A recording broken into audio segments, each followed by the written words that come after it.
Good morning and welcome to our finale week of Invest for Impact. We are on week number 4. I'm Colleen Derrick with Swaggers Insurance, and we've taken a little bit of a journey this month through initially our first week was plow and prepare. When we're investing, we want to be mindful about making sure that we have a good spot that we're investing into. And then we spoke about sowing seeds and sowing good seed because we will harvest something that reflects the seed we put in. Use good seed, you're going to get good stuff. We then moved on to water and wait. The hardest part, being patient, being very sensitive to what you need to add and what you need to leave alone and what needs to be repositioned or tweaked. Tough stuff. So this week we're moving on to harvest and share. We've spoken about who is on your team, being mindful of positioning, some of the struggles that we might face, hazards to watch out for, how to recognize good opportunities, how to be intentional about where and what you're planting, making sure that you're using the talents on your team to their best abilities, really having a clear vision of what harvest you're looking for. What is your motivation?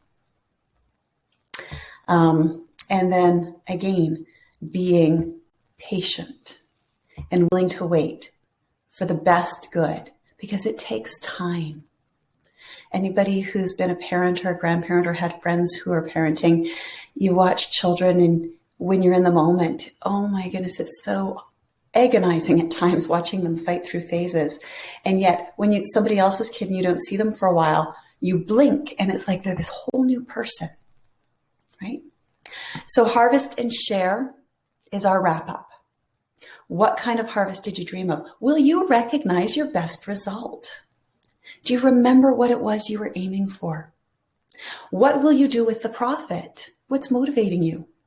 Where will it hold its best value? How can you be the best steward of this amazing harvest? How and where will you invest and reinvest to compound the growth? If you take all of the harvest and you just use it, there's nothing left to invest into the next venture. So being mindful to think ahead for growth for the next round, for the future. So how will you reinvest to compound that growth? Take a little bit and establish yourself a new plateau to stand on to reach the next level. How will you convert some of your profit into kingdom currency? Is it all for you? Or remembering that it is all created by God, through God, for God? Wisdom sees the bounty. Gratitude appreciates it. Vision perpetuates. Greatness reaches for eternal rewards. So what kind of a harvest did you dream of?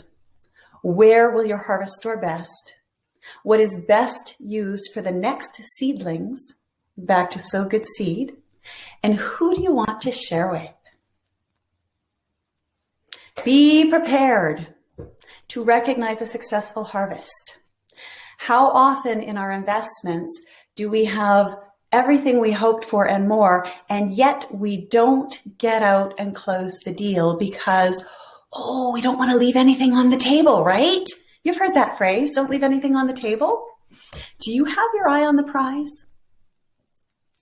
Do you recognize when you have reached your goals and surpassed them? Are your harvesters trained and in place to bring it in? Look around and see where the best opportunities are. How are you positioned? And how can you make the most of what is available for you at this stage? What are your blockers? Have you changed what success looks like? As things started to do really well, did you shift the finish line? Did you erase the finish line? It's important to remember and recognize when you've accomplished the dream. Have you let go of the old to make room for the new? What? If you haven't purged out and made space, where are you putting the good stuff? Because you don't want to mix it in with the old stuff. When we were on the farm and we bring the new bales in, they need to cure. And they also have different protein contents. And so we needed to keep them separate from last year's. Some people were looking for last year's because that met their needs. But some people, they wanted this year's. And we needed to know which was which. And if you put them together, moisture contents weren't the same. And, it made a bit of a mess of things. You got to make room for the new and store it where it's best and is going to best be utilized. Have you lost sight of your greater goal as well? Right? Did you get all greedy in the moment? Or did you remember the big vision? Final list. So we've had 4 weeks. This is your final list, your final homework. Define a quality ripe product. Define it. Make sure you're recognizing it. 2, places where you will get the best bang for your buck. Perpetuating, where's that for you? What opportunities are there? Recipients who would be blessed and steward your shared wealth well. Right? These are important things. So make your list. Action items. So what does the Bible say? Know a good thing when you see it. Philippians 4:11 says, not that I was ever in need, for I have learned how to be content with whatever I have. I know how to live on almost nothing and with everything. I have learned the secret of living in every situation, whether it is with a full stomach or empty, with plenty or little. For I can do everything through Christ who gives me strength. Now that is a man who knew what success looked like for him. Kept his eye on the greater goal, right? He didn't get caught up in the mechanics of the process. 1 Timothy 6:6-12 tells us, yet true godliness with contentment is itself great wealth. After all, we brought nothing with us when we came into the world, and we can't take anything with us when we leave it. So if we have enough food and clothing, let us be content. And this just again makes me be mindful about what for me is a blessing and what is a curse. Because the perfect harvest is the amount that I can handle, not more. Matthew 9:37 tells us, but people who long to be rich fall into temptation and are trapped by many foolish and harmful desires that plunge them into ruin and destruction. For the love of money is the root of all kinds of evil, and some people craving money have wandered from the true faith and pierced themselves with many sorrows.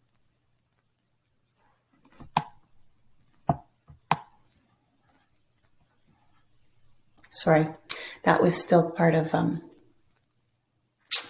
Timothy.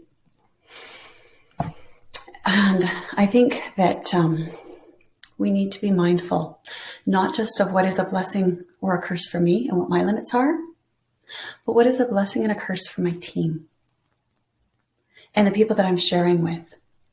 Because I also don't want to be the cause of somebody else's ruin.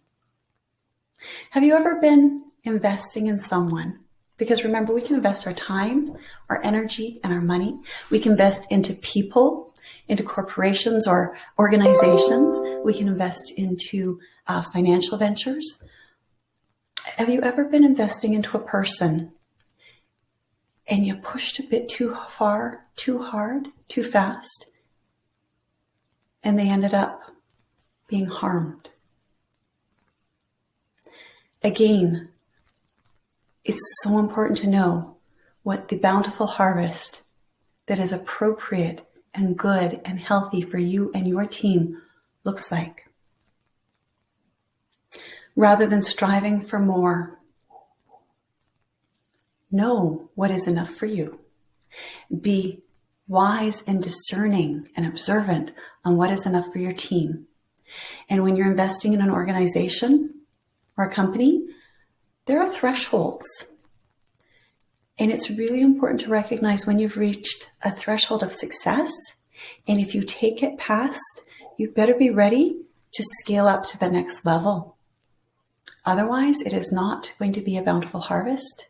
It is going to be a catastrophe, a fantastic ruin. Okay, so Matthew 9:37 said, he said this to the disciples, the harvest is great, but the workers are few. So make sure you didn't lose your team along the way, right? You need them. And then Psalm 107:37 tells us that they sow their fields, they plant their vineyards, and they harvest their bumper crops. How he blesses them. They raise large families there, and their herds of livestock increase.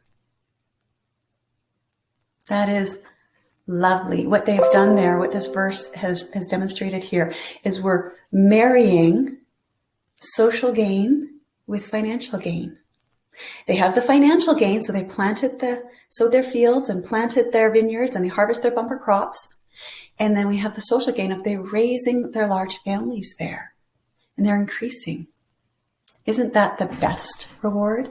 Is when we have financial gain and social gain? That takes us back to redemptive entrepreneurship, which I spoke about in one of my bonus lives this week. So, what was the point of all this work and patience and team effort if the best product is not harvested at the peak of ripeness and stored well and put to good use, generating goodness going forward? Are you looking at the impact? Recognize a ripe harvest. Get it into storage.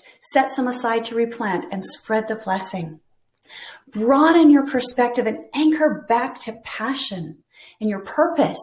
Resources are best used to transform us and others. We talk about capital all the time, but many people in my industry, we're trained and we're taught and we've experienced the true capital is human capital.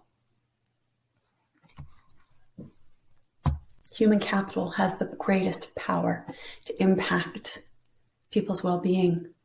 Human capital has the greatest power to perpetuate wellness. Human capital is the key to changing the world. If money could do it, it would have been done. We have unprecedented amounts of wealth, and yet we still struggle. More than me. Teamwork made this dream work.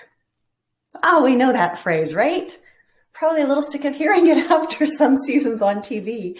And yet, its truth holds. Contentment is key to recognizing a ripe harvest. And gratitude is the appropriate response. What is it good for? And what good can it be used for? Eventide uses this great phrase that I love, and so I borrow it on a regular basis: investing that makes the world rejoice. When your heart is excited, but not for your own greedy gain, and you share that joy with others, the world rejoices with us. Let's invest for that greater impact, right? Take it to the next level. Invest in ways that usher people into thriving and release them into flourishing. Savor, share, send. We have free resources available for you. If you follow me on Instagram, Facebook, or connect with me on LinkedIn. There's our group on Swaggers Insurance Group. If you go into the tab line, go into more, and we'll have a drop down that says groups, and that's the God's Money Guide. And we have extra bonus material in there. More will be coming. I'm committed to continuing to flesh that out over the next few years here. I also have resource offerings with Swaggers Insurance for clients. So you're welcome to go to the Facebook page. You're also welcome to go to my website, and you can find out what my professional offerings are to help you along this journey. Also, if you're interested in doing the Compass program on navigating your money God's way, navigating your finances God's way, I'm always happy to lead a group of that. So please get in touch with me and connect me and say, Colleen, I'm ready to do this. I think it's a 6 to 8 week study I'm ready to do this. Will you run one for me? And I will. Even if it's just the two of us, I will run one for you. But I'm confident that when we get the next one going, more than one person is going to be interested in taking this journey because it's a good one. Thank you for sharing these 4 weeks with me. Let me know if you have any questions or suggestions, and have a great rest of your month of May.